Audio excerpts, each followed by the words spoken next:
Hello friends, welcome back to my channel Pintu Anju. সকালের বাসি কাজ আমার হয়ে গেছে, আর বাবা আর ছেলেও ঘুম থেকে উঠে গেছে। তো ছেলেকে আমি এখন টিফিন খাওয়াবো, তার আগে ও জল খেতে চাইলো। আর টিফিনে আজকে ওকে দিচ্ছি দুধ আর চকোস। তো এটা ওর খাওয়া হয়ে গেলে তারপরে আমি যাব রান্নাঘরের দিকে, রান্নাঘরে রান্না বসাবো। তো রান্না টান্না করে নিয়েছি, রান্না আমার হয়ে গেছে। ওর বাবা খেয়ে দিয়ে কাজেও বেরিয়ে গেছে। আর এখন স্নান টান সেরে আমার স্নান হয়ে গিয়েছে, এখন টিফিন খেতে বসেছি আমি। তো টিফিনে আছে ব্রেড, 3 পিস ব্রেড নিয়েছি, আর আজকে সোয়াবিনের তরকারি করেছি। তো সেই সোয়াবিনের তরকারি একটু নিয়ে চলে এসেছি। পাশের বাড়ি জেঠিমারা সবাই, বাড়ির সবাই দেশে গেছে, মানে গ্রামের বাড়িতে গেছে। জেঠুমশাই জ্যাঠামশাই একা আছেন, তো ওনার জন্য একটু ভাত তরকারি আমি দিয়ে আসছি। আর আজকে রান্না করেছি আমি উচ্ছে আলু দিয়ে সর্ষে বাটা আর সোয়াবিনের তরকারি। আর তার সাথে ছিল ডিমের অমলেট। তো ডিমটা জেঠু দিয়েছে, 2টো ডিম দিয়ে বললো একটা দাদু ভাইয়ের জন্য আর একটা আমার জন্য অমলেট করে দিতে।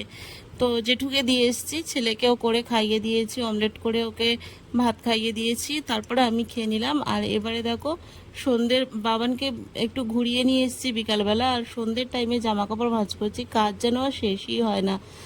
আর এখানে দেখো বিকালে টিফিনেও সেম আমি ডিম দিয়ে আর 3 পিস ব্রেড দিয়ে আমি কি করতে যাচ্ছি চেয়েছিলাম, এটা আমি বুঝতে পারলাম না, যেটা চেয়েছিলাম সেটা হয়নি। তো ঝাউক মাউক করে একটা ডিমে আর কত ভালোভাবে হবে একটা। বাবানকে সন্ধ্যের টিফিন আমি খাইয়ে দিয়েছি, আর আমি টিফিন করছি, তার সাথে বাবানও একটু খাচ্ছে। তো চলো, এটাই আজকে আমার সন্ধ্যের টিফিন হয়ে গেছে। আর রাত্রে একটু বাইরে বেরিয়েছিলাম, এত গরম ঘরে, তাই তো বাবান দেখো ওর বাবা আসছে কাজ থেকে, ও দেখতে পেয়ে ছুটে গিয়েছিল।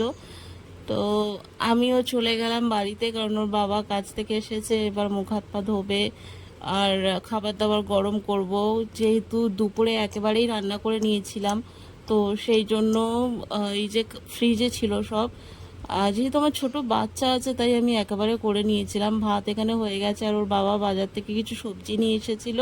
তো এর মধ্যে ছিল কলমি শাক, ঝিঙে, তারপরে ছিল পটল, ভেন্ডি, কাঁচা আম নিয়ে এসছে। এই প্রথম মানে এই সিজনে এই প্রথমবার আমরা কাঁচা আম খাবো। আর ছিল বটবটি। তো বাবান দেখো এত দুষ্টু হয়েছে না, একা একা গেট খুলে বেরিয়ে যায়। তো এটা এখনও নতুন শিখেছে, আমার গেটে এখন তালা মেরে রাখতে হয়, কিছু করার থাকে না। তোর বাবা বললো, মুখ হাত পা ধুয়ে এসে বললো আমাকে দাও সবজিগুলো আমি ফ্রিজে ঢুকিয়ে দিই। তো আমি বললাম ঠিক আছে দাও, তাহলে আমার জন্য একটু সুবিধা হয়, আমি খাবার। ওর বাবা যতক্ষণে সবজি গুছাচ্ছে, এগুলো ফ্রিজের মধ্যে ঢুকাচ্ছে, ততক্ষণে আমি এদিকে খাবার আমার গরম হয়ে গেছে প্রায়। তো ঢাকা চাপা দিয়ে ভালোভাবে গরম করলাম, এখানে গরম হয়ে গেছে। এবার ভাত বেড়ে আমরা এবার খেতে বসবো, কারণ অনেকটা দেরি হয়ে গেছে। ওর বাবা যেহেতু অনেক লেটে ফেরে, তো তো আমাদের শুতে শুতে অনেক লেট হয়ে যায়। তো চলো, অনেক রাত হয়েছে, এবার আমরা খেয়ে দিয়ে শুয়ে পড়ি। গুড নাইট সবাইকে, টাটা, দেখা হচ্ছে কালকে।